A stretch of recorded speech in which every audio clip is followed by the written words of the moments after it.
Olá, meus amados irmãos, a paz do Senhor Jesus Cristo. Eu sou o pastor Nilton Conejeiro e esse é o nosso canal no YouTube.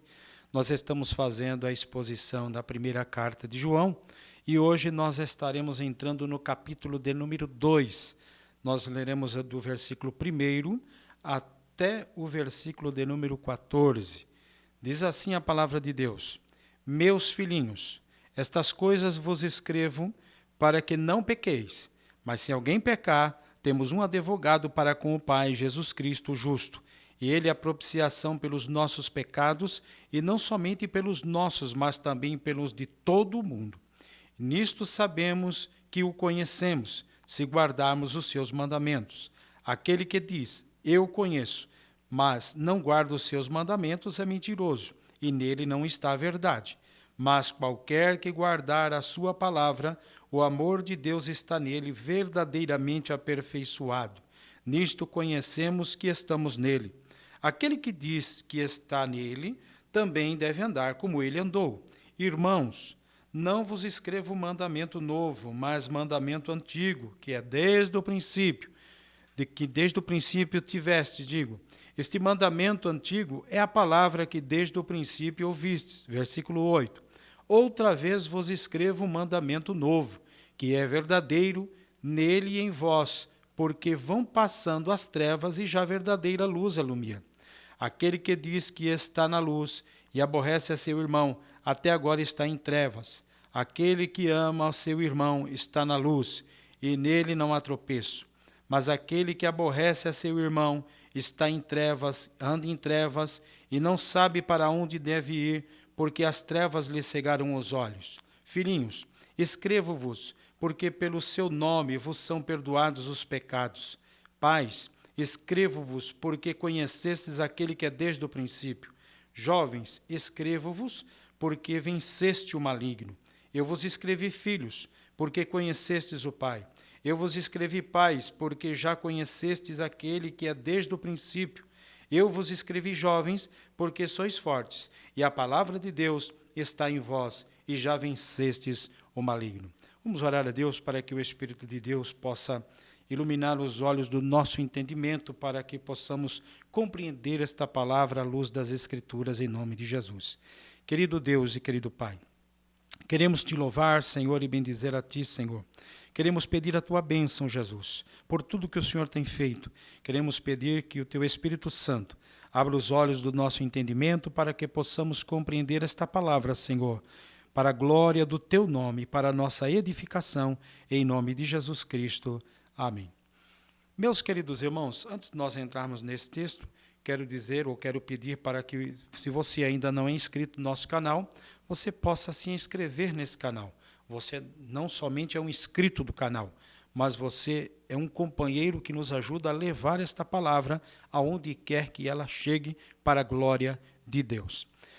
Meus amados, capítulo de número 2, claro que se você está chegando agora no canal, eu aconselho você ler o capítulo 1, o vídeo 1, os 2 primeiros, para que você possa entender o pano de fundo e o contexto todo em que foi escrito esta primeira carta de João. Mas o capítulo 2, ele diz, meus filhinhos. Essa palavra meus filhinhos mostra claramente que o apóstolo João é o apóstolo do amor. Ele trata aquela igreja ali de Éfeso, a igreja local, onde ele dirigia na Turquia, de uma forma calorosa, amorosa, de um amor extraordinário. Ele diz, meus filhinhos, estas coisas vos escrevo para que não pequeis.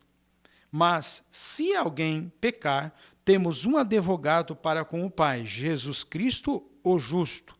Ele é a propiciação pelos nossos pecados, e não somente pelos nossos, mas também pelos de todo o mundo. Queridos, nós temos que entender o versículo de número 1. O versículo 1 do capítulo 2 já é uma advertência para que ninguém peque. Ele diz, filhinhos, essas coisas eu vos escrevo para que não pequeis. Claro que nós somos pecadores, deveríamos pecar? Não. Nós não podemos de forma alguma andar na prática do pecado. Como disse nos outros vídeos anteriores, nós vamos explicar isso muito bem, não tem por que nós voltarmos, né, até porque o tempo é curto. Nós não devemos pecar. E por que pecamos? Porque o pecado é um acidente de percurso ao longo da nossa caminhada. Ao passo que nós estamos debaixo da graça de Deus, pedindo sempre a misericórdia do Senhor, de maneira que não há como programar o pecado. Não, a vida de um cristão, ele não programa pecar. O pecado, como eu disse, é como um acidente ao longo da sua caminhada rumo às cidades celestiais. Mas se porventura acontecer um desastre como esse, o verdadeiro cristão, ele não se acomoda na vida do pecado. Primeiramente, ele tem uma repugnância terrível do pecado, aquilo lhe causa mal, ele não vê a hora de poder se limpar novamente, pedir misericórdia a Deus, confessar o seu pecado e voltar na comunhão com Cristo novamente. Ele não vive escondendo o seu pecado, mas ele tem prazer em confessar e alcançar de Deus o perdão, para a glória de Jesus Cristo. Por isso que ele diz, não pequeis, mas se alguém pecar, nós temos um advogado. E esse advogado é Jesus Cristo, o justo. É um advogado que não encobre as nossas transgressões. Ele diz, você realmente errou, você pecou, mas o Senhor, ele nos justificou ali na cruz do Calvário, e ali no seu sangue derramado naquele madeiro. No versículo de número 2, João ele diz o seguinte, que ele é a nossa propiciação pelos nossos pecados. E não somente pelos nossos, mas também pelos de todo o mundo. Para nós entendermos o que é a propiciação, João ele traz aquele cerimonial lá de Levíticos, né, do sacerdote oferecendo ali os seus holocaustos, e Cristo não foi diferente. O Senhor Jesus, ele se deu na cruz do Calvário. Essa palavra propiciação é realmente aplacar a ira de Deus que estava sobre o pecador. Sem derramamento de sangue não pode haver remissão de pecado. E o Senhor Jesus morreu naquele Calvário, morreu na cruz pelo seu povo, pelos seus eleitos, e nós vamos entender perfeitamente o que foi que aconteceu. Todo aquele que pecasse realmente morreria. O salário do pecado, Paulo diz, é a morte, mas o dom gratuito de Deus é a vida eterna por Cristo Jesus. Então ele aplacou a ira de Deus contra a minha vida e contra a tua vida. A partir do momento que nós estamos aos pés do Senhor Jesus, crendo que ele é o Cordeiro de Deus que tira o pecado de todo aquele que crê, nós estamos livres de toda a condenação futura, porque o Senhor Jesus nos justificou pelo seu sangue derramado na cruz do Calvário. Agora, mas também, a parte B desse versículo 2, mas também pelo pecado de todo o mundo. Nós temos que entender aqui, para não cairmos em um ensinamento errôneo, por nome de universalismo. O universalismo, eles pregam que o mundo inteiro está salvo. É isso que a Bíblia diz? Não. Não é isso que a palavra de Deus está dizendo para nós. Vamos entender o que João ele quis dizer. Vamos perguntar para o próprio João. De quem ele expiou o pecado? Ele expiou o pecado do mundo inteiro, sem exceção? Não. Ele expiou o pecado sem distinção de classe, de etnias e assim por diante. Abra sua Bíblia, Apocalipse, capítulo de número 7. Olha o que João explica aqui. Depois dessas coisas, 7, versículo 9.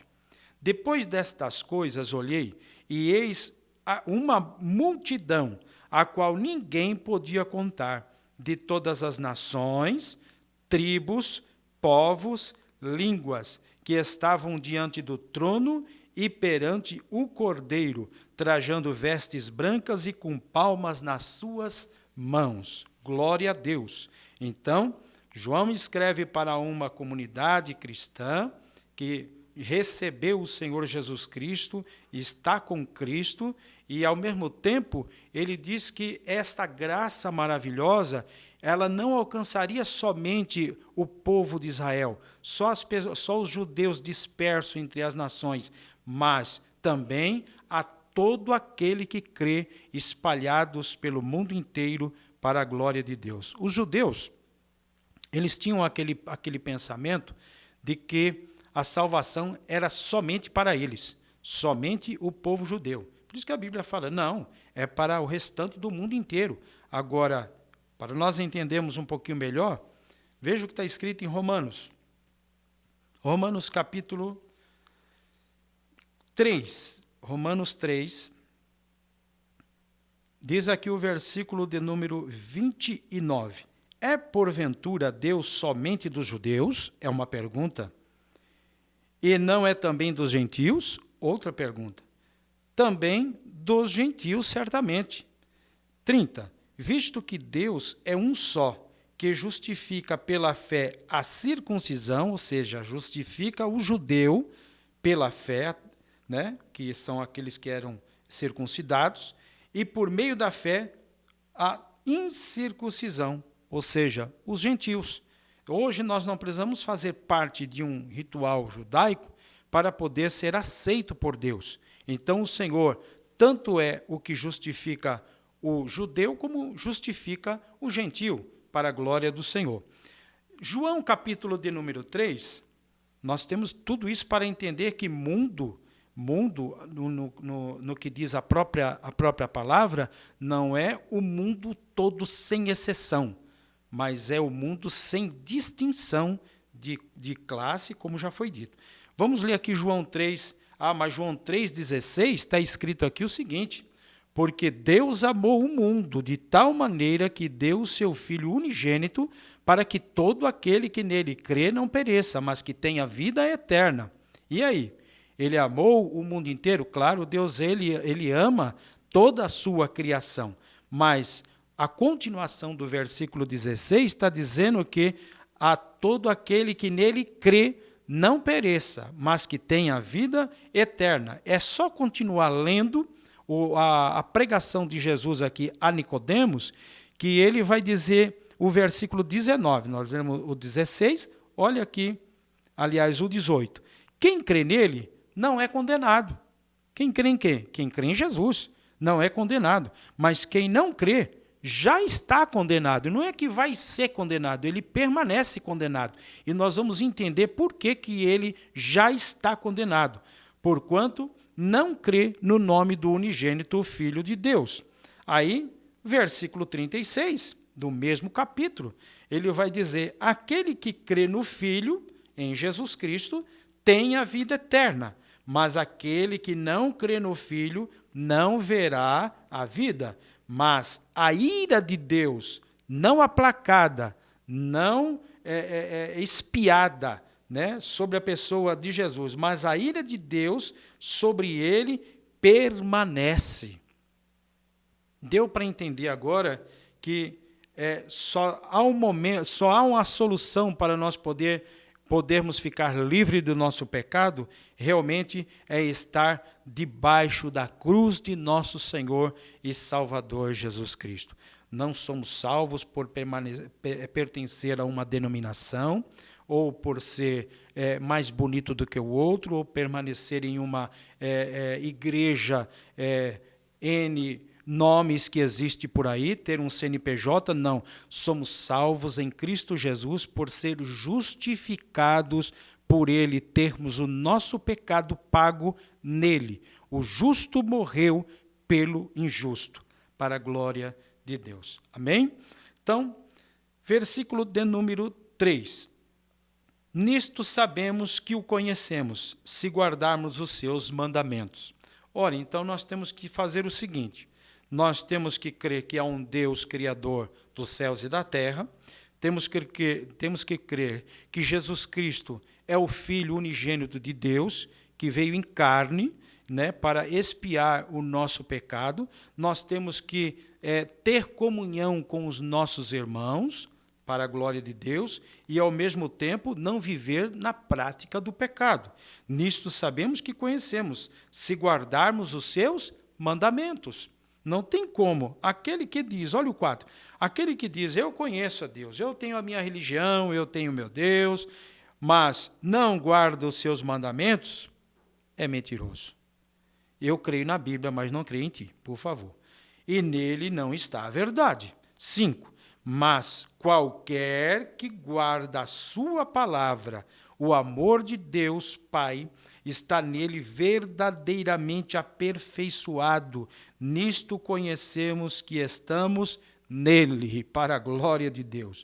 Aquele que diz, novamente, você vê que ele tira todas as dúvidas, João não deixa dúvida nenhuma. Aquele que diz que está nele também deve andar como ele andou, né? Deve andar como ele andou. Ah, mas eu conheço várias pessoas que se dizem ser cristão, todo atrapalhado.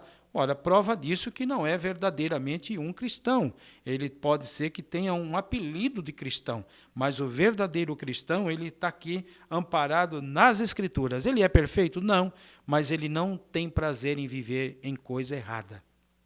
Irmãos, não vos escrevo o mandamento novo, mas o mandamento antigo, que desde o princípio tivestes. Este mandamento antigo é a palavra que desde o princípio ouviste. É a mesma palavra, não há outra palavra. É o mesmo mandamento ao qual Jesus, quando iniciou o seu evangelho, as boas novas, não é? É a mesma palavra que João está dizendo. É a mesma palavra que no princípio vocês ouviram. Outra vez vos escrevo um mandamento novo. Mudou? O versículo 8? Não. O mandamento novo. Por quê? Porque tudo isso ele é pregado diariamente. Para quem não conhece, ele é uma notícia nova. É algo novo, mas que, na verdade, já foi pregado no princípio do Evangelho de Jesus Cristo, no princípio, quando o Senhor ele veio a este mundo, né? Outra vez vos escrevo um mandamento novo, que é verdadeiro, e nele e em vós, porque vão passando as trevas, e já a verdadeira luz alumia. Pode ser que você esteja me assistindo pela primeira vez, e o Espírito Santo, melhor dizendo, está lhe convencendo que você precisa desta graça maravilhosa, desta graça salvadora. E quando você crê em teu coração por intermédio do Espírito Santo, é o que a palavra de Deus, a última parte deste versículo 8, está dizendo. Vão passando a escuridão, vão passando as trevas. Deus vai abrindo o teu entendimento, Deus vai abrindo a tua alma, Deus vai abrindo o teu coração, Deus vai te aquebrantando. O Espírito Santo ele vai te convencendo que você é um pecador, ele te convence do pecado, da justiça, do juízo, não é? E as trevas vão se indo embora, vai passando. E já a verdadeira luz ilumina. A luz do Espírito Santo começa a clarear o nosso coração, o nosso entendimento, a nossa alma. Ela vai ficando agora debaixo da luz de nosso Senhor e Salvador Jesus Cristo. Nós já vimos que realmente Deus é luz e nele não há trevas nenhuma. 9. Aquele que diz que está na luz, agora vem também a aplicação do 8. Você diz que está na luz? Ah, sim, estou na luz. Hein? Mas você aborrece o seu irmão? Então, você até agora está em trevas. Essa palavra aborrecer, em algumas traduções, está odiar. Na minha, está aborrecer, mas pode ser que em algumas esteja odiar. Aquele que diz que está na luz, que está com Deus e tanta coisa, mas você odeia o seu irmão, até agora você está em trevas. Talvez estão aí criando aí uma falsa expectativa de salvação, mas na verdade ainda precisa Deus te libertar de alguma coisa que está aí travando o teu coração na presença dele. Versículo 10, aquele que ama seu irmão, esse está na luz. Olha o que 10 está dizendo. E nele não há tropeço. Por que não há tropeço? Porque ele caminha na luz. Olha o que o 11 vai dizer. Aquele que aborrece a seu irmão está em treva e anda em trevas, e não sabe para onde deva ir, porque as trevas lhe cegaram os olhos. Interessante, maravilhoso. 12, filhinhos, novamente aquela palavra de amor, como um pai que cuida bem do seu filho. Filhinhos, escrevo-vos, porque pelo seu nome, pelo nome de Jesus Cristo, vos são perdoados os teus pecados. Não há outro nome porque você venha a ser justificado. Não há ninguém que possa perdoar os teus pecados, a não ser Cristo Jesus, o unigênito do Pai. Versículo 13. Pais, escrevo-vos porque conhecestes aquele que é desde o princípio. Jovens, escrevo-vos porque venceste o maligno. E eu vos escrevi, filhos, porque conhecestes o Pai. E eu vos escrevi, pais, porque já conhecestes aquele que é desde o princípio. E eu vos escrevi, jovens, porque sois fortes, e a palavra de Deus está em vós, e já vencestes o maligno. Observe que do 12 até o versículo 14, João diz a mesma coisa. Ele repete a mesma coisa. Ele chama de filhinhos, num contexto geral daquela igreja de Éfeso, né, a cristandade da época dele. Depois ele se dirige aos pais, depois ele se dirige novamente aos jovens, depois ele volta a dizer filhos, porque conhecestes o Pai, vocês conhecem bem o seu Deus. Né? Não é a teologia do evolucionismo, né? Mas é a teologia do criacionismo. Há um Deus criador que criou céus e terra, que criou o homem, criou a sua imagem e semelhança para a glória dele. Deus criou o homem e a mulher para a glória dele, para a glória de Deus, para glorificar a Deus. Louvado seja o nome do Senhor. Então, eu vos escrevi, pais, porque já conhecestes aquele que é desde o princípio. E eu vos escrevi, jovens, porque sois fortes, e a palavra de Deus está em vós, e já vencestes o maligno. Nós só teremos condições de vencer todas essas batalhas que João está dizendo, se realmente nós estivermos fundamentados, alicerçados, estruturados nesta palavra gloriosa da parte de Jesus Cristo. Não tem como vencer essa batalha pelas nossas forças. Não tem como vencer esta batalha pela nossa religiosidade. É o passo que Nicodemos ali queria alcançar isso pela sua religiosidade, homem fariseu. Jesus disse para ele, necessário você é nascer de novo. Se você não nascer de novo, você não tem parte comigo. Nós estamos encerrando esta palavra agora no versículo 14, deste capítulo 2, e neste momento nós queremos ajudar você a atravessar esses momentos difíceis em que nós estamos atravessando, que a humanidade toda atravessa, já atravessaram, estamos atravessando e outros atravessarão ainda, porque precisamos da graça e a misericórdia de Jesus Cristo. Talvez você olhe para dentro de você mesmo e você vê que há muitas falhas em tua vida e que é preciso ser removida do teu coração. É preciso limpar o teu coração. E somente o Espírito Santo, não outro, pode fazer isso. E nesse momento nós estaremos orando para que você possa pedir a Deus graça e misericórdia e pedir para que o Espírito de Deus possa remover todo esse entulho que se encontra no teu coração. A bênção da salvação, nós vamos ver nos capítulos futuros, a bênção da salvação já é para nossos dias.